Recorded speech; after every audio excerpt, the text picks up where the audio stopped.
Omuyimbi Irene Namubiri akyamudde abakazi emityana bw'atandise enkola ey'okuyamba abantu naddala abakyala abalina abaana bataliiko mwasirizi.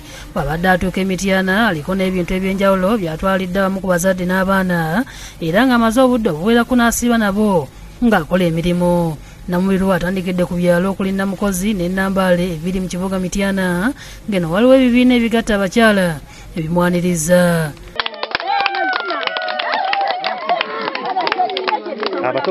Nambaale Irene Namubiri aliko ebintu omuli engatto, engoye, ebyokweyalira wamu n'ebyokuzannyisa byatwalidde abaana baayo era abazadde ne bamusiima. Tusiima, tukwagala nnyo era ndowooza gw'ensulo y'essanyu lyaffe. Abaana bangi ababadde bajjidde embikere baweereddwa engatto ne baddeyo nga basanyufu. Irene Namubiri ategeezezza nti ebimu ku bintu bino yabifuna oluvannyuma lw'okutunda engatto ze z'abadde takyayambala ng'ensimbi ezaavaamu ze yaguliddemu abaana ebintu bino byabawadde. Nnyo waliwo ebintu byembeera nabyo neŋŋamba nange waliwo abaagala okutwala ebintu byange naye nze kye neetaaga saagala nti babinguleko ntwale ssente zo.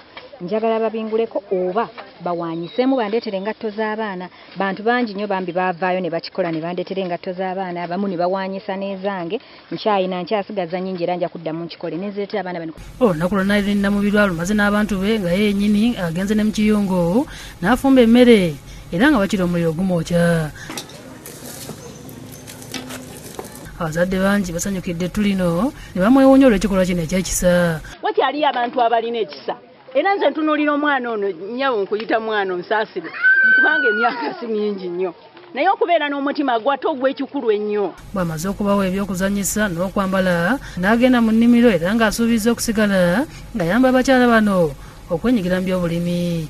Abantu 53 ku buli 100 tebalina mmere wano Emityana.